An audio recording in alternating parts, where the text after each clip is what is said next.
মাননীয় সুধীবৃন্দ, নমস্কার। আপনাদের জানাই আন্তরিক প্রীতি, শুভেচ্ছা ও ভালোবাসা।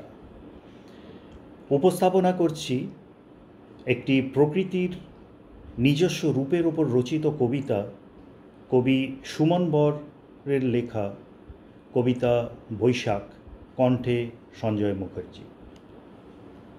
মানব দেহে সহ্য হচ্ছে না যে বৈশাখের এই গরমের তাপ, প্রাণ যায় বেরিয়ে, থাকবে না আর এই গরম শরীরে।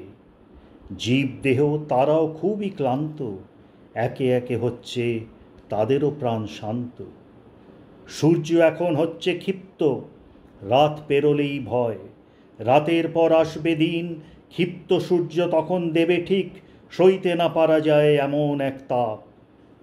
মানবকুলে সবাই হিংসা বিবাদ ভুলে আকাশ পানে চেয়ে চাইছে শুধুই বৃষ্টি। তাহলেই হবে না নতুন গরমের সৃষ্টি, তাহলেই হবে না নতুন গরমের সৃষ্টি। ধন্যবাদ।